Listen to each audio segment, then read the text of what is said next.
अस्सलाम वालेकुम की हाल है मित्रों प्यारे ਤੁਹਾਡਾ ਮੈਂ ਤੁਹਾਡਾ ਮਿੱਤਰ ਤੁਹਾਡਾ ਮੇਲੀ ਤੁਹਾਡਾ ਬੇਲੀ ਤੁਹਾਡਾ ਸਭ ਦਾ ਸਾਂਝਾ ਆਬਦ ਜ਼ਿਆ ਤੁਹਾਡੇ ਨਾਲ ਤੇ ਤੁਸੀਂ ਸਾਡੇ ਨਾਲ ਜੁੜੇ ਹੋ ਵੇਖ ਪੰਜਾਬ ਟੀਵੀ ਦੇ ਰਾਹੀਂ। ਮਿੱਤਰੋ ਪਿਆਰਿਓ ਅਸੀਂ ਹਮੇਸ਼ਾ ਫਰਾਖੀ ਰਿਜ਼ਕ ਦੀ ਦੁਆ ਕਰਨੇ ਆ।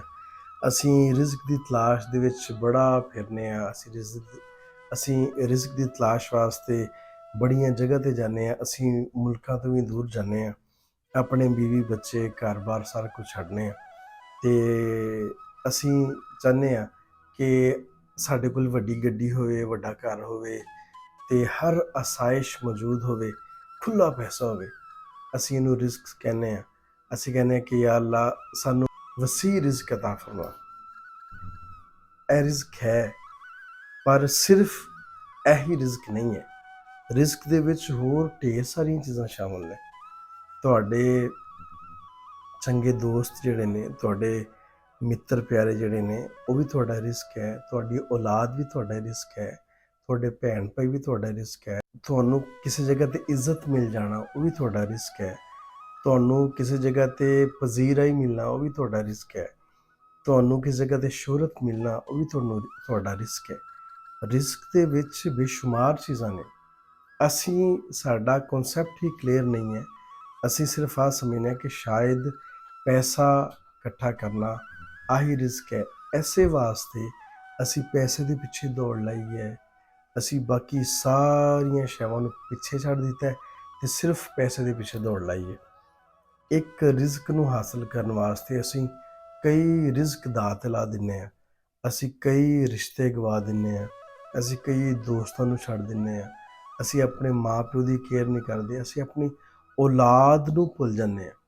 ਅਸੀਂ ਹਰ ਉਹ ਰਿਜ਼ਕ ਜਿਹੜਾ ਸਾਡੇ ਵਾਸਤੇ ਬਹੁਤ ਜ਼ਰੂਰੀ ਹੈ, ਜਿਹੜਾ ਸਾਡੇ ਲਈ ਕਾਬਲੇ ਇਹਤਰਾਮ ਹੈ, ਜਿਹਦੇ ਲਈ ਸਾਡੇ ਦਿਲ ਵਿੱਚ ਮੁਹੱਬਤ ਹੋਣੀ ਚਾਹੀਦੀ ਹੈ, ਅਸੀਂ ਉਹ ਸਾਰੇ ਰਿਜ਼ਕ ਗਵਾ ਦਿੰਦੇ ਹਾਂ। ਸਿਰਫ ਪੈਸੇ ਨੂੰ ਅਸੀਂ ਰਿਜ਼ਕ ਸਮਝ ਲਿਆ। ਔਰ ਮੈਂ ਇਹ ਸਮਝਦਾ ਕਿ ਸਾਡਾ ਬਹੁਤ ਵੱਡਾ ਅਲਮੀਆ ਹੈ। ਸਾਨੂੰ ਗਾਈਡ ਕਰਨ ਵਾਲਾ ਕੋਈ ਨਹੀਂ, ਸਾਡੀ ਕਾਉਂਸਲਿੰਗ ਕਰਨ ਵਾਲਾ ਕੋਈ ਨਹੀਂ। ਮੈਂ ਇਹ ਨਹੀਂ ਕਹਿੰਦਾ ਕਿ ਪੈਸੇ ਦੀ, ਰੁਪਏ ਦੀ, ਮੁਇਸ਼ਤ ਦੀ ਵੈਲਿਊ ਜਿਹੜੀ ਹੈ ਉਹ ਨਹੀਂ ਹੈ। ਬਿਲਕੁਲ 100% ਮੈਂ ਇਸ ਗੱਲ ਨਾਲ ਇਤਫਾਕ ਕਰਨਾ ਕਿ ਪੈਸੇ ਦੀ ਬਹੁਤ ਲੋੜ ਹੈ, ਹਰ ਥਾਂ 'ਤੇ ਲੋੜ ਹੈ। ਪਰ ਜਿਹੜਾ ਤੁਹਾਡਾ ਦੂਸਰਾ ਰਿਜ਼ਕ ਹੈ, ਤੁਹਾਡੇ ਕੋਲ ਅਗਰ ਫਰਜ਼ ਕਰੋ ਪੈਸਾ ਨਾ ਹੋਵੇ ਤੇ ਤੁਹਾਡੇ ਕੋਲ ਇੱਕ ਅੱਛਾ ਦੋਸਤ ਹੋਵੇ ਜਾਂ ਇੱਕ ਅੱਛਾ ਲਾਈਫ ਪਾਰਟਨਰ ਹੋਵੇ, ਤੁਸੀਂ ਪਰੇਸ਼ਾਨ ਬੈਠੇ ਹੋਵੋ ਕਿ ਪੈਸੇ ਕੋਈ ਨਹੀਂ ਅੱਜ, ਤੇ ਉਹ ਤੁਹਾਡੇ ਮੋਢੇ 'ਤੇ ਹੱਥ ਰੱਖ ਕੇ ਕਹੇ ਕਿ ਆਹ ਕਿਹੜੀ ਗੱਲ ਹੈ, ਆਪਾਂ ਨੂੰ ਤੇ ਲੋੜ ਹੀ ਨਹੀਂ ਪੈਸਿਆਂ ਦੀ, ਆਪਾਂ ਤੇ ਵੈਸੇ ਇਹਦਾ ਕੋਈ ਹੋਰ ਹੱਲ ਕਰ ਲੈਣੇ। ਆਪਾਂ ਇਸ ਚੀਜ਼ ਨੂੰ ਇੰਝ ਕਰਨ ਦੀ ਬਜਾਏ ਇੰਝ ਕਰ ਲੈਣੇ। ਆਪਾਂ ਗੱਡੀ ਨਹੀਂ ਲੈਂਦੇ, ਅਸੀਂ ਮੋਟਰਸਾਈਕਲ 'ਤੇ ਗੁਜ਼ਾਰਾ ਕਰ ਲੈਂਦੇ। ਤੇ ਅਸੀਂ ਘਰ ਵਿੱਚ ਗੋਸ਼ਤ ਤੇ ਨਹੀਂ ਪਕਾਉਂਦੇ, ਅਸੀਂ ਸਬਜ਼ੀਆਂ ਦਾਲਾਂ ਖਾ ਕੇ ਗੁਜ਼ਾਰਾ ਕਰ ਲੈਂਦੇ। ਜੇ ਕਿਤੇ ਕੁਝ ਨਹੀਂ ਵੀ ਪੱਕਿਆ ਅਜੇ ਤੇ ਕੋਈ ਮਸਲਾ ਨਹੀਂ। ਇਹ ਕੋਈ ਬਹੁਤ ਜ਼ਰੂਰੀ ਨਹੀਂ ਹੈ ਕਿ ਘਰ ਦੇ ਵਿੱਚ ਰੋਜ਼ ਕੋਈ ਵੰਨ-ਸਵੰਨੀਏ ਸਾਲਣ ਪੱਕਣ ਤੇ ਫੇਰ ਹੀ ਰੋਟੀ ਖਾਣੀ। ਮਤਲਬ ਉਹ ਅੱਛੀ ਬੀਵੀ ਜਾਂ ਅਗਰ ਮੈਂ ਅੱਛੇ ਦੋਸਤ ਦੀ ਗੱਲ ਕਰਾਂ ਤੇ ਤੁਸੀਂ ਪਰੇਸ਼ਾਨ ਬੈਠੇ ਤੋਂ ਆਣ ਕੇ ਕਹੋ ਯਾਰ ਛੱਡ, ਆਹ ਕਿਹੜਾ ਕੋਈ ਪਰੇਸ਼ਾਨੀ ਹੈ, ਇਸ ਤੋਂ ਵੱਡੀਆਂ ਵੱਡੀਆਂ ਪਰੇਸ਼ਾਨੀਆਂ। ਮੈਂ ਆਪ ਬੜਾ ਪਰੇਸ਼ਾਨ ਸਾਂ। ਮੈਂ ਤੇ ਆਪਦੀ ਪਰੇਸ਼ਾਨੀ ਦੀ ਵਜ੍ਹਾ ਤੋਂ ਤੇਰੇ ਕੋਲੇ ਆਇਆ। ਮੈਂ ਕਿਹਾ ਤੇਰੇ ਨਾਲ ਜਾ ਕੇ ਜ਼ਰਾ ਮਿੱਠੀਆਂ ਗੱਲਾਂ ਕਰਨੇ ਆ, ਤੇਰੇ ਨਾਲ ਜਾ ਕੇ ਜ਼ਰਾ ਦਿਲ ਪਰਚਾਨੇ ਆ, ਗੱਪਸ਼ਪ ਲਾਉਂਦੇ ਆ। ਆਪਣਾ ਉਹ ਵੇਲਾ ਕਿੰਨਾ ਸੋਹਣਾ ਸੀ ਜਦੋਂ ਅਸੀਂ ਇਕੱਠੇ ਕਾਲਜ ਪੜ੍ਹਦੇ ਸਾਂ, ਜਾਂ ਜਦੋਂ ਅਸੀਂ ਮੁਹੱਲੇ ਦੇ ਵਿੱਚ ਅਸੀਂ ਖੇਡਦੇ ਸਾਂ ਤਾਂ ਕਿੰਨੀਆਂ ਸੋਹਣੀਆਂ ਖੇਡਾਂ ਸੀ ਯਾਰ। ਉਹ ਕਿਵੇਂ ਮਾਮਲਾਤ ਹੁੰਦੇ ਸੀ, ਹੱਥਾਂ 'ਤੇ ਹੱਥ ਮਾਰ ਕੇ ਹੱਸਦੇ ਆ। ਤੂੰ ਕੋਈ ਪਰੇਸ਼ਾਨ ਬੈਠਾ, ਦਫਾ ਮਾਰ ਪਰੇ। ਆਹ ਚੀਜ਼ਾਂ ਤੇ ਆਹ ਅੱਲਾ ਦੇ ਮਾਮਲਾਤ ਨੇ। ਰਿਜ਼ਕ ਦਾ ਵਾਅਦਾ ਵੈਸੇ ਵੀ ਮੇਰੇ ਰੱਬ ਨੇ ਕੀਤਾ ਸਾਡੇ ਨਾਲ, ਤੇ ਜਦੋਂ ਇੱਕ ਵਾਅਦਾ ਰੱਬ ਕਰਦਾ ਹੈ, ਮੈਨੂੰ ਇਸ ਗੱਲ ਦੀ ਸਮਝ ਨਹੀਂ ਆਉਂਦੀ, ਫਿਰ ਅਸੀਂ ਉਹਦੇ ਵਾਅਦੇ 'ਤੇ ਯਕੀਨ ਨਹੀਂ ਕਰਦੇ, ਜਾਂ ਸ਼ਾਇਦ ਅਸੀਂ ਆਹ ਸਮਝਦੇ ਹਾਂ ਕਿ ਉਹ ਆਮ ਲੋਕਾਂ ਦੀ ਤਰ੍ਹਾਂ ਵਾਅਦਾ ਕਰਕੇ ਤੇ ਉਹ ਵਾਅਦਾ ਖਿਲਾਫੀ ਕਰੇਗਾ। ਅਸੀਂ ਬਹੁਤ ਗਲਤ ਸੋਚਦੇ ਹਾਂ। ਰੱਬ ਇੰਝ ਦਾ ਨਹੀਂ ਹੈ। ਉਹ ਜਿਹੜੀ ਗੱਲ ਇੱਕ ਵਾਰੀ ਤੁਹਾਨੂੰ ਕਹਿੰਦਾ ਹੈ, ਉਹ ਜਿਹੜਾ ਵਾਅਦਾ ਤੁਹਾਡੇ ਨਾਲ ਕਰਦਾ ਹੈ, ਉਹ ਆਪਣੇ ਵਾਅਦੇ 'ਤੇ, ਆਪਣੀ ਗੱਲ 'ਤੇ ਕਾਇਮ ਰਹਿੰਦਾ ਹੈ। ਉਹ ਅੱਲਾਹ ਤਾਲਾ ਹੈ, ਉਹ ਰੱਬ ਹੈ, ਉਹ ਖਾਲਕ ਹੈ, ਸਾਡਾ ਮਾਲਕ ਹੈ। ਉਹ ਸਾਡੇ ਨਾਲ ਗਲਤ ਬਿਆਨੀ ਨਹੀਂ ਕਰ ਸਕਦਾ। ਫਿਰ ਇਹ ਵੀ ਕਹਿੰਦਾ ਕਿ ਜੇ ਤੂੰ ਮੇਰੇ ਤੇ ਤਵੱਕਲ ਕਰੇਗਾ ਨਾ, ਜੇ ਤੇਰਾ ਤਵੱਕਲ ਮੇਰੇ ਤੇ ਪੁਖਤਾ ਹੋਏਗਾ, ਤੇ ਫਿਰ ਮੈਂ ਤੈਨੂੰ ਉੱਥੋਂ ਰਿਜ਼ਕ ਅਤਾ ਕਰਾਂਗਾ ਜਿੱਥੋਂ ਤੇਰਾ ਗੁਮਾਨ ਵੀ ਨਾ ਹੋਵੇ। ਤੁਸੀਂ ਵੇਖਿਆ ਨਾ, ਬਹੁਤ ਸਾਰੇ ਲੋਕ ਜਿਹੜੇ ਨੇ ਔਲਾਦ ਵਾਸਤੇ ਕਿੰਨਾ ਪਰੇਸ਼ਾਨ ਨੇ। ਉਹ ਕਹਿੰਦੇ ਨੇ ਕਿ ਸਾਡੇ ਘਰ ਔਲਾਦ ਨਹੀਂ ਹੋ ਰਹੀ। ਕਰੋੜਾਂ ਅਰਬਾਂ ਰੁਪਏ ਦੇ ਮਾਲਕ ਨੇ। ਉਹ ਕਹਿੰਦੇ ਨੇ ਕਿ ਪੈਸਾ ਜਿੰਨਾ ਮਰਜ਼ੀ ਲੈ ਲਓ, ਸਾਡਾ ਇਲਾਜ ਹੋਵੇ, ਸਾਨੂੰ ਰੱਬ ਤਾਲਾ ਔਲਾਦ ਦੇ ਦੇਵੇ, ਆਪਣੀ ਔਲਾਦ। ਕਈ ਜ਼ਨਾਨੀਆਂ ਇਸ ਗੱਲ ਤੋਂ ਰੋਂਦੀਆਂ ਨੇ ਕਿ ਸਾਡੀ ਕੁੱਖ ਜਿਹੜੀ ਆ ਉਹ ਹਰੀ ਹੋ ਜਾਏ। ਕਿੰਨੇ ਲੋਕ ਨੇ ਜਿਹੜੇ ਆਪਦੇ ਭੈਣਾਂ ਭਰਾਵਾਂ ਨੂੰ ਤਰਸਦੇ ਨੇ, ਜਿਹੜੇ ਕਲਮ ਕਰੇ। ਕਿੰਨੇ ਉਹ ਲੋਕ ਨੇ ਜਿਹੜੇ ਆਪਣੇ ਮਾਂ ਪਿਓ ਨੂੰ ਤਰਸਦੇ ਨੇ। ਕਿੰਨੇ ਉਹ ਲੋਕ ਨੇ ਜਿਹੜੇ ਕਹਿੰਦੇ ਨੇ ਯਾਰ ਕਿ ਮੇਰੇ ਨਾਲ ਦੁੱਖ ਸੁੱਖ ਕਰਨ ਵਾਲਾ ਕੋਈ ਮੇਰਾ ਯਾਰ ਮਿੱਤਰ ਵੀ ਨਹੀਂ ਹੈ। ਆ ਸਾਰੇ ਰਿਸਕ ਨੇ। ਜੇ ਸਾਡੇ ਕੋਲ ਇਹ ਸਾਰੇ ਲੋਕ ਬੇਲੌਸ ਹੈ ਨੇ, ਜੇ ਸਾਡੇ ਕੋਲ ਇਹਨਾਂ ਲੋਕਾਂ ਦਾ ਇੱਕ ਹਜੂਮ ਹੈ, ਇਕੱਠ ਹੈ ਵੀ ਸਾਡੇ ਆਲ ਦੁਆਲ, ਤੇ ਅਸੀਂ ਗਰੀਬ ਨਹੀਂ ਹੈ। ਸਾਨੂੰ ਰੱਬ ਨੇ ਵਾਫਰ ਰਿਸਕ ਦਿੱਤਾ ਹੈ।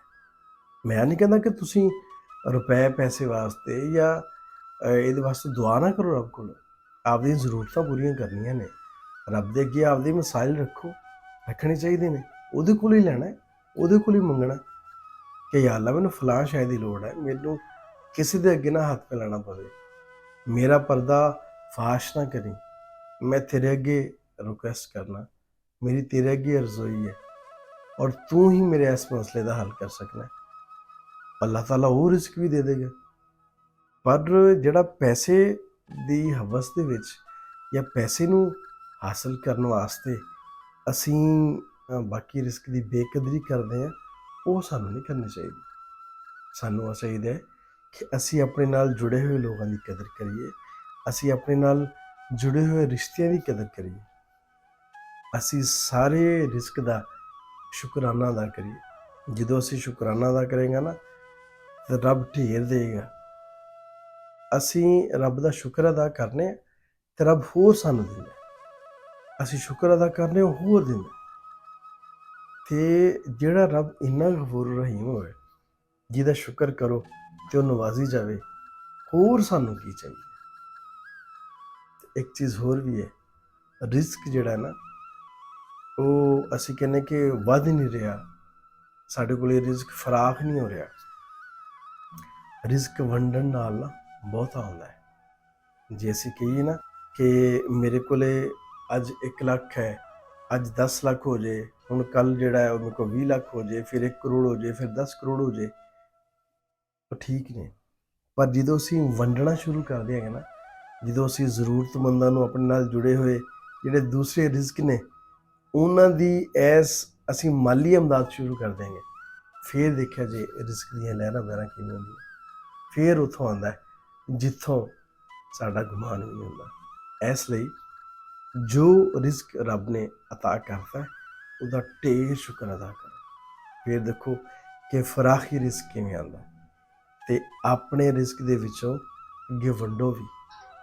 ਤੇ ਸਾਡੇ ਰਿਜ਼ਕ ਦੇ ਉੱਤੇ ਨਾ ਸਿਰਫ ਇਹਨਾਂ ਸਾਡੇ ਮਿੱਤਰ ਪਿਆਰਿਆਂ ਦਾ, ਸਾਡੇ ਰਿਸ਼ਤਿਆਂ ਦਾ, ਸਾਡੇ ਦੋਸਤਾਂ ਦਾ, ਇਹਨਾਂ ਦਾ ਹੱਕ ਹੈ, ਬਲਕਿ ਪਰਿੰਦਿਆਂ ਦਾ, ਪਰਿੰਦ ਚਰਿੰਦ, ਹਸ਼ਰਾਤ, ਕੀੜੇ ਮਕੌੜੇ, ਇਹਨਾਂ ਦਾ ਵੀ ਹੱਕ ਹੈ। ਇਹਨਾਂ ਦਾ ਵੀ ਖਿਆਲ ਰੱਖਣਾ ਹੈ। ਉਹ ਕਿਵੇਂ ਰੱਖਣਾ ਹੈ, ਤੁਸੀਂ ਬਹੁਤ ਵਧੀਆ ਜਾਣਦੇ ਹੋ। ਇਹਦੇ ਨਾਲ ਹੀ ਮੈਨੂੰ ਦਿਓ ਇਜਾਜ਼ਤ। ਆਪਣਾ ਤੇ ਆਪਣੇ ਆਲ ਦੁਆਲ ਦਾ ਰੱਖਿਆ ਜੀ ਢੇਰ ਸਾਰਾ ਖਿਆਲ। ਮੇਰਾ ਪਿਆਰ, ਮੇਰੀਆਂ ਮੁਹੱਬਤਾਂ ਤੁਹਾਡੇ ਸਾਰਿਆਂ ਦੇ ਨਾਲ। ਜਿਉਂਦੇ ਵਸੋ ਤੇ ਖਿੜਖਿੜਾ ਹੱਸੋ। ਰੱਬ ਰੱਖ।